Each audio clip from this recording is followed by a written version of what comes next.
So with this course objective, let us look into the syllabus. So our first unit covers introduction to the digital system and introduction to the hardware descriptive language. As I told here, we have whenever we talk about a digital system, we have to look at the simplification tools that has to be used for any design. So we are having a review of these simplification tools. So here we start from the K-maps. So in an introduction, we'll just look into very quickly, we'll review our Boolean algebra and then we'll directly start with our K-maps. We'll look into the K-map simplification. This is one of the graphical way of simplification. Then we'll be looking into a hardware descriptive language, which is one of the advanced way of implementation of our digital systems. Okay, so in our second unit, now we will shift our system design into 2 points. That's one is the combination circuit, the other is the sequential circuit. You people know that I need not tell you much about this. So whenever we talk about system design, what do you basically mean by a system? What do you mean by a system? So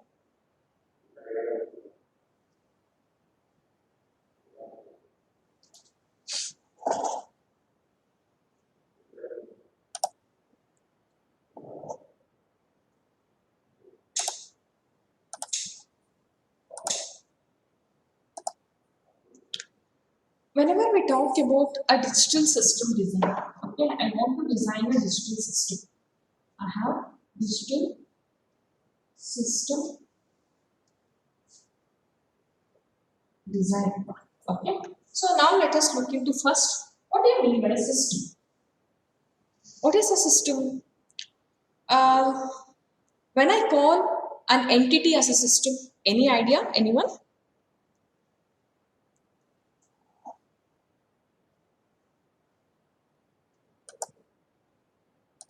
Okay. So if I want to call a entity, this is my black box. I have some black box over here.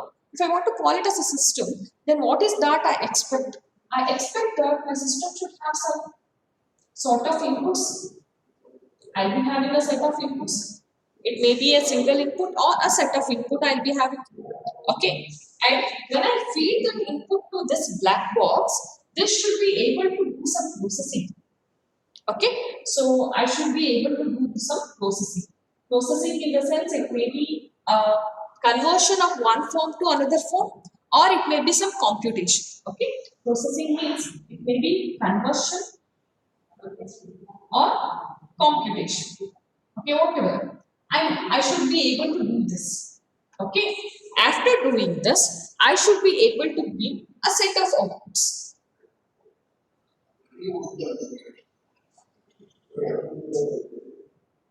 So whenever I'll be giving a set of inputs, now based on the inputs whatever I have given, I should be able to process that input, and after processing this or doing some conversion, I should be able to get a set of outputs. Okay, so if I'm able to do these things, then I call it as a system.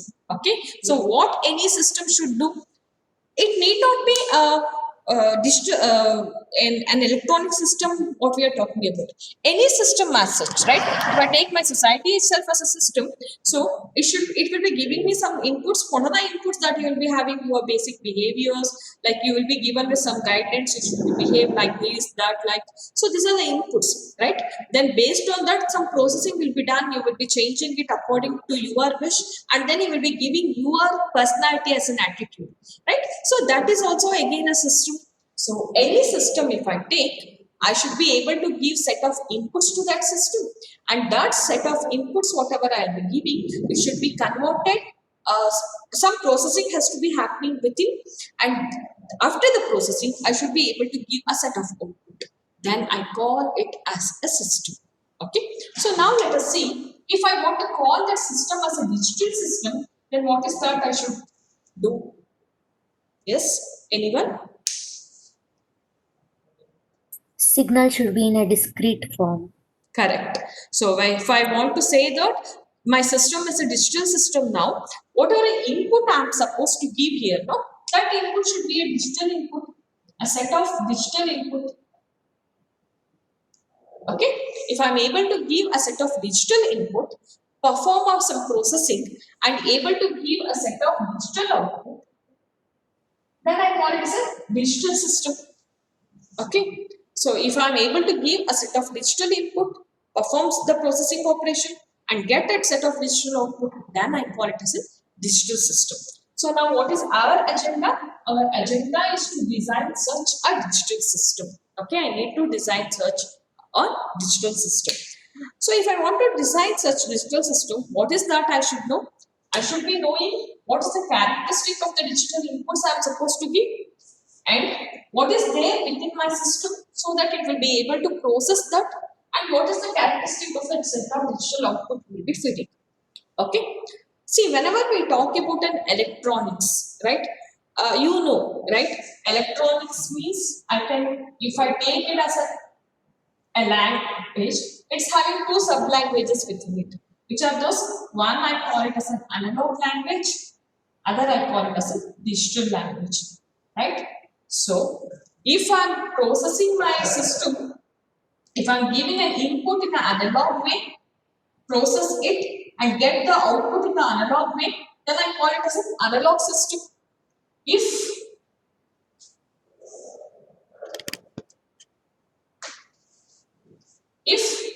I take an input in a digital way, process this, and get an output in a digital form, then I call it as a digital system.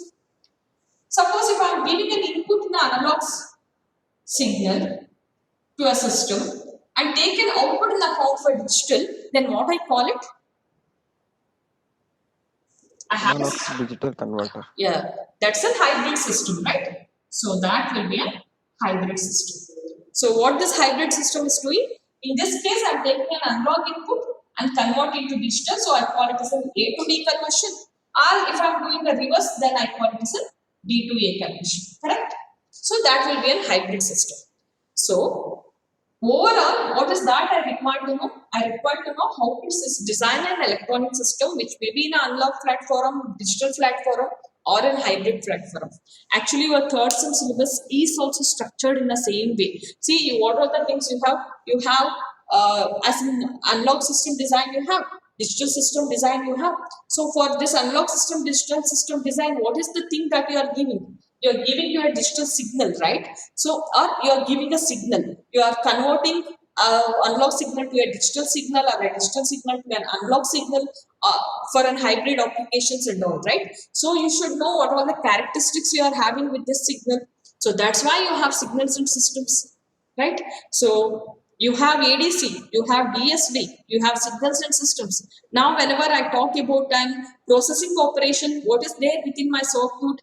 So, if I'm having multiple devices with me, how do I go for a simplification of all those things? So that's why you have network analysis. And what are the? How do you acquire your system? Okay, I mean your signal, whether it's a digital signal or an analog signal. How do you acquire the signal from the environment? How do you give back the signal to an environment? So for that you have sensors and acquisition, right? So for acquisition purpose you want sensors. So that's what the electronic measurement systems is going to talk about. What are the various ways in which I can measure the things, right? So that's how your third sem syllabus is actually being designed. So one of the part of that is your digital system design, right? So let us not talk much about the other things. So now if I come to a digital system design, what is my agenda? My agenda is to design a digital system. So what do you mean by a digital system? If I am getting a set of inputs, a digital inputs, process it and give a set of output back, then I call it as a digital system. So now I should design such system. If I want to design a system, I simply say that I take a digital signal. You know what our digital signals is, right? What's the difference between an analog signal and a digital signal? Analog signal is a continuous signal and a digital signal is a discrete signal. Correct. So, with respect to a time, if a signal is a continuous signal, then I call it as an analog signal. With respect to the time, if it's a discrete point of the signal, then I call it as a digital system. Again, whenever we specifically talk about the digital system design, the discrete signal, what I am taking, no, I consider only two levels. Okay, what are those two levels of the signal I will be having? Either it will be high or it will be low. Only these two signal levels I'll be considering. Either I'll be having high or I'll be having low, right? So what is this called? This is called as a logic high, which is nothing but 1. I'll represent it in form of 1. So this is considered as logic low, and I represent it in form of 0, right? So whenever we talk about a digital system design, it's not just only discretization. Instead, it is having only two values. Which are those two values? Either it will be high or it will be low. At any instant of time, if I take that signal, it will be having either the high value or it will be having the low value. No intermediate values. Okay, so that is the one more feature you have to consider whenever we talk about a digital system design. It is not only discretization, but it's a two-valued signal. So whatever a digital signal I am considering, what it is, it should be a two-valued signal.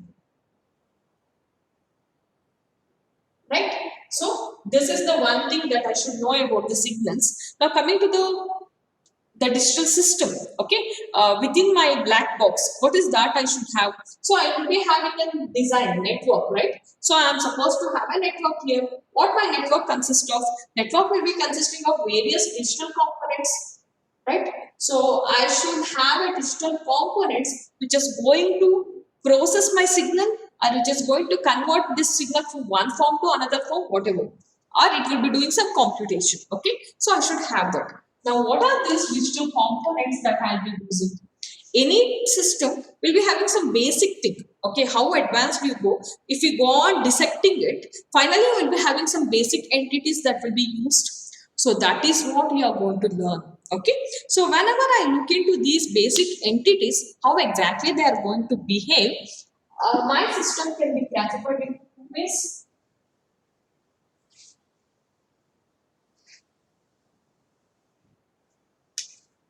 So any digital system can be classified into two ways. Okay, one is called combinational, another one is called sequential. So one is combinational, another one is sequential. These are the two different formats I'll be having with any of my digital systems. So whenever I talk about a combinational system, what exactly they will be having? If I consider this is my digital system, okay, if I consider this as my digital system, if I take a combinational circuit, if I'm having a set of inputs here, so these are the digital inputs I'll be having.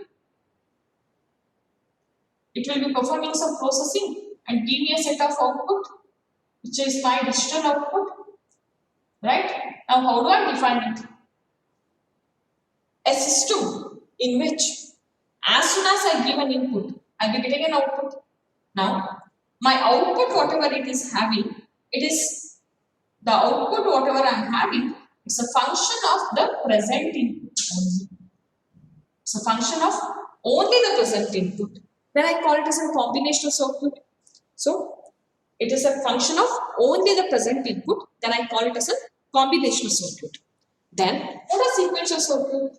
Sequential circuits are those in which this is also a system, a digital system. I'm giving a set of inputs over here.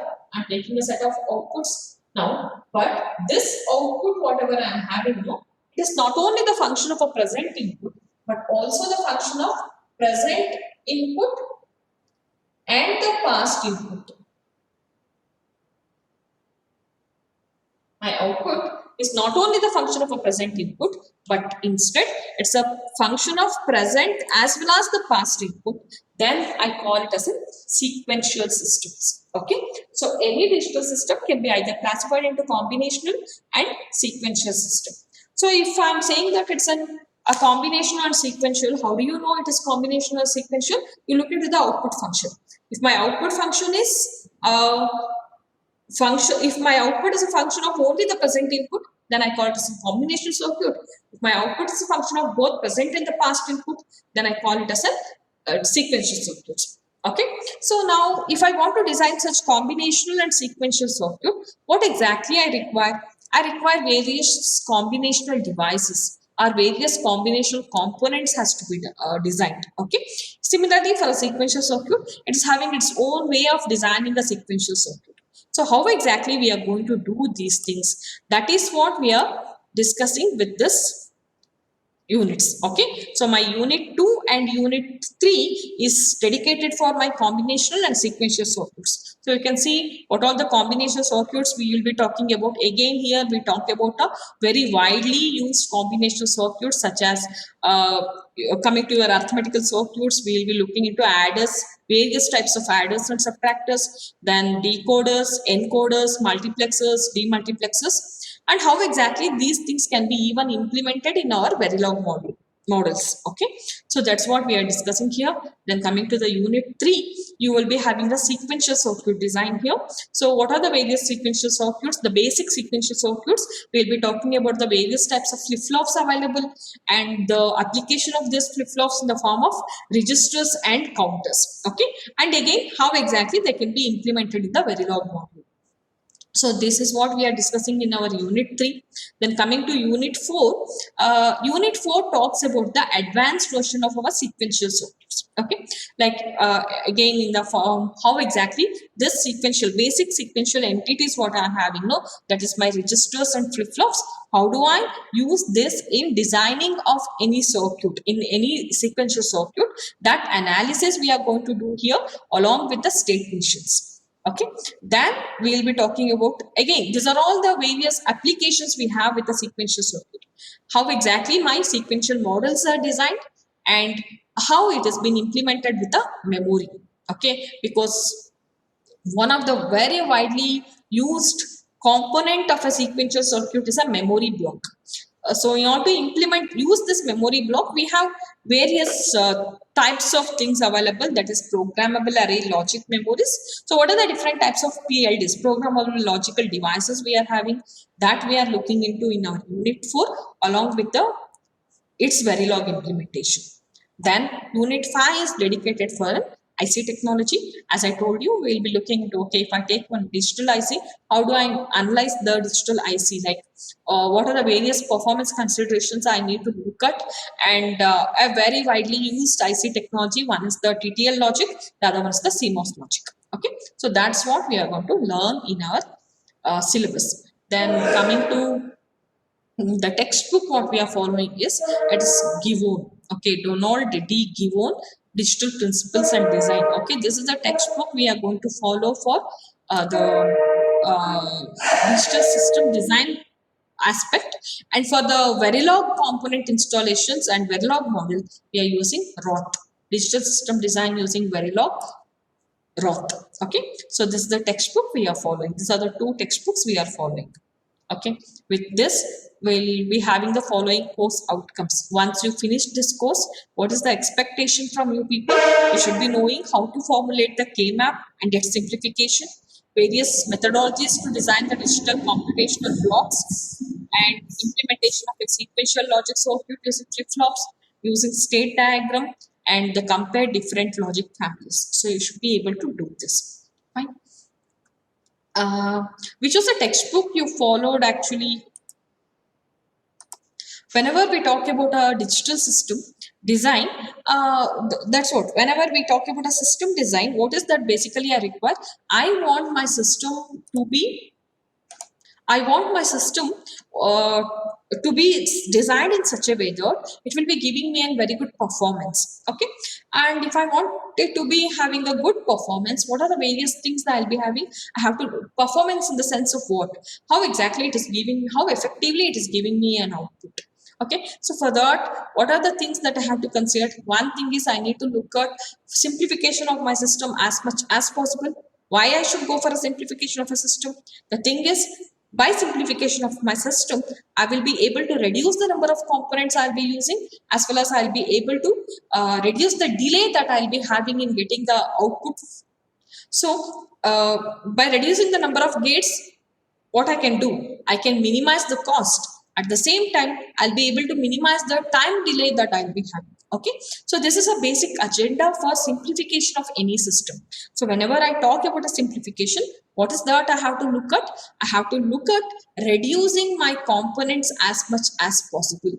For what purpose? One is for cost minimization, the other one is for time minimization. We call it as a minimality criteria. Okay, so criteria of minimality has to be applied for my system design.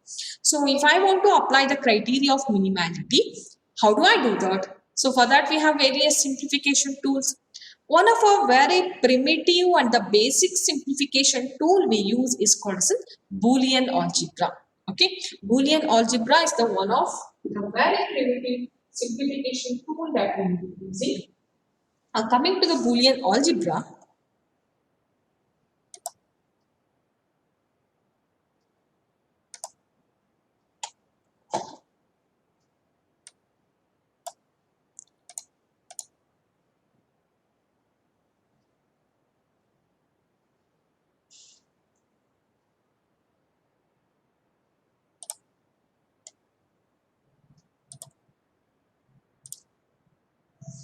so whenever we talk about a Boolean algebra, what exactly a Boolean algebra is?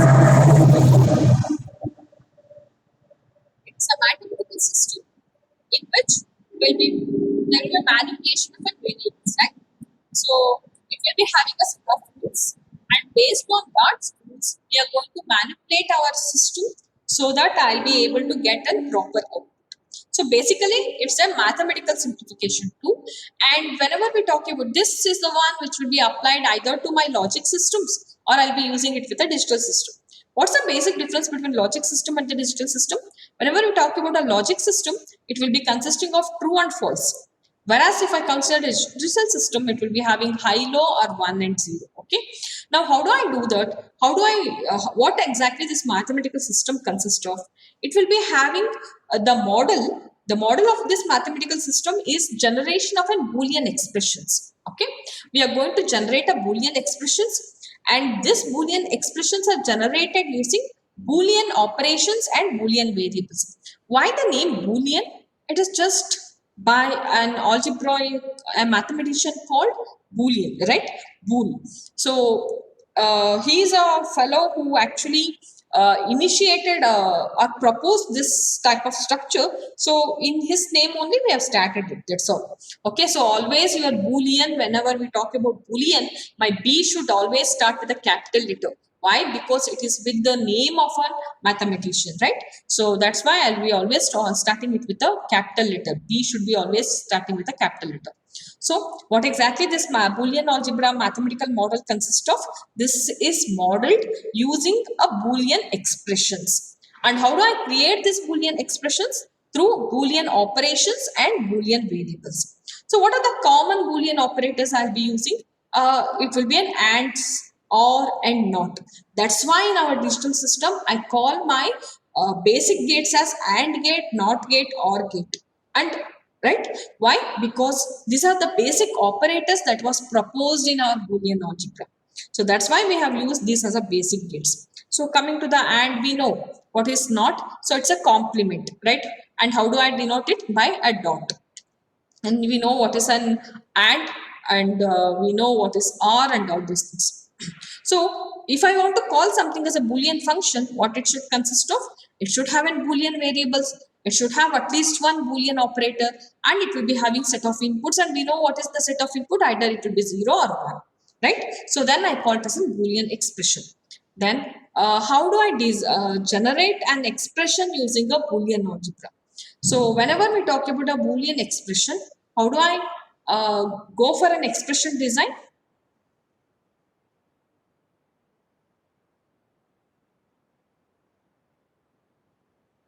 Okay, let us see that later.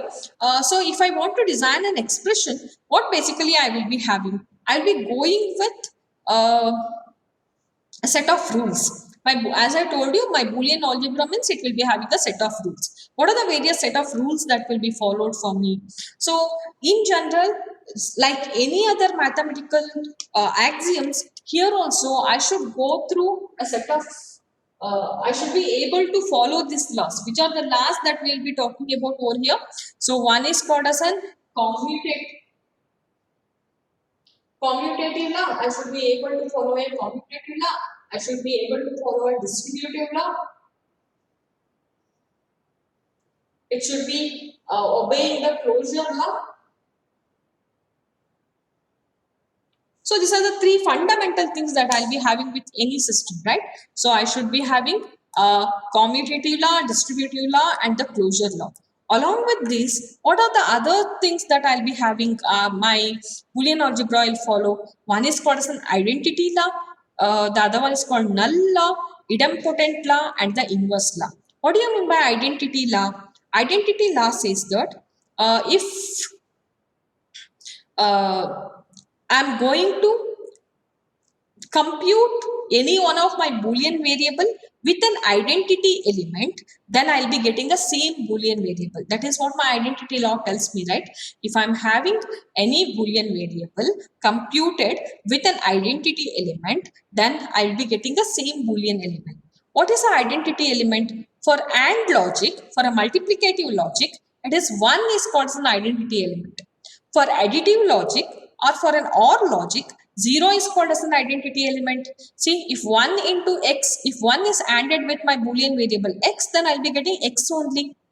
If I'm ANDing or if I'm adding x with an identity element 0, then also I'll be getting x only. That is what my identity law says. What is null law? That's what.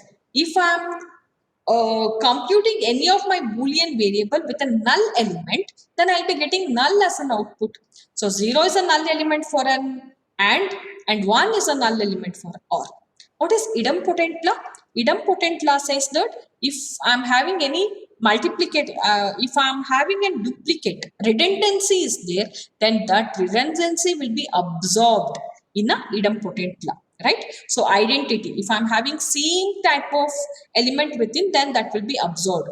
So that is even implemented in your absorption law also. What is inverse law? If I take an inverse of an variable and compute them together, then I'll be getting the identity element. Sorry, the null element. That is, if I take x and AND with x bar, I'll be getting 0 here. If I take x and OR with x bar, then I'll be getting 1 here. Okay. Then, as I told you, it should also follow the commutative law, associative law, and the distributive law. So, I need not explain you all these things, right? So, and the very important two concepts with the Boolean algebra is one is called as an absorption law and the another one is called as a De Morgan's law. What do you mean by an absorption law? Absorption law says that see x into x plus y is equal to x. This is a standard absorption law you are having. And the same thing will be implemented with any other expression in a wider range. X into x plus y is equal to x. This is an absorption law. Or x plus xy is equal to x. This is an absorption law, right? What do you mean by De Morgan's law? De Morgan's law says that for any variable Boolean expression, if I take a complement of it, then it will be giving me a dual of that, right? So that is x of xy. If I complement it, then I'll be getting x bar plus y bar. X plus y, if I take a complement, then it will become x bar into y bar, right? Then we know what is double complement. So x, if I complement it twice, then the same thing will be obtained back, right? So these are the important things you should understand for simplification of any Boolean expression. So absorption law, De Morgan's law, and double complement law. So if I just rewrite all these things, what I'll be getting, what is idempotent law is nothing but duplicate will be taken back.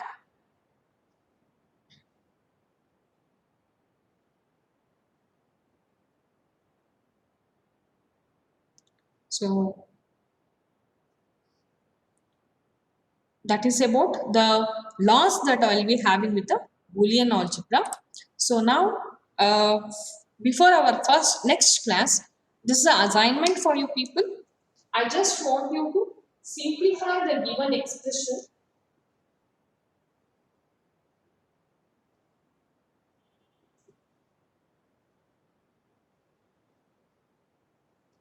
using De Morgan's theorem.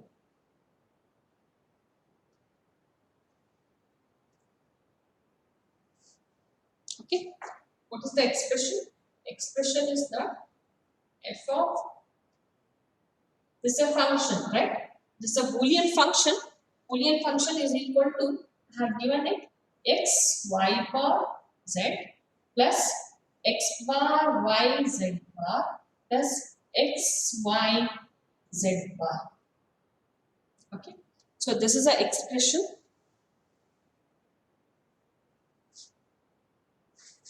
This is visible.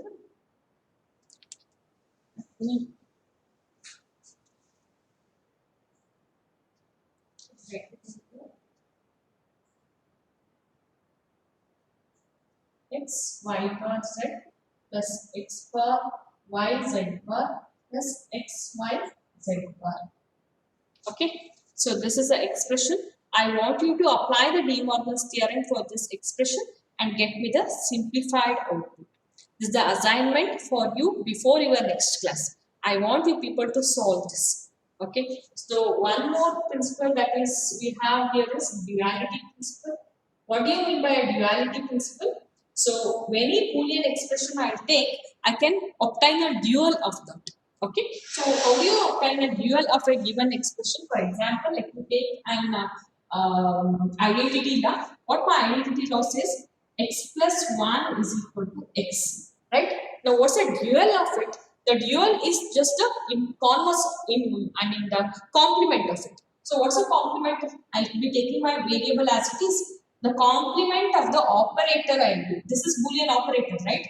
Plus, minus, or, and are all Boolean operators. So now I'll be complementing my operator. What's the complement of plus? It's a multiplication. Or if I the other way, the complement of or is and. So what's the complement of the identity element? If it is 1 here, then it is 0 here. So x into 0 if I do, then what I'll be getting? I'll be getting it as 0. So here it is x plus 1 is equal to 1, right? Then x into 0 will be 0, right? So this is called as a duality principle.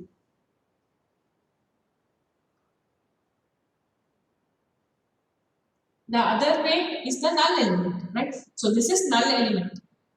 This is null, correct?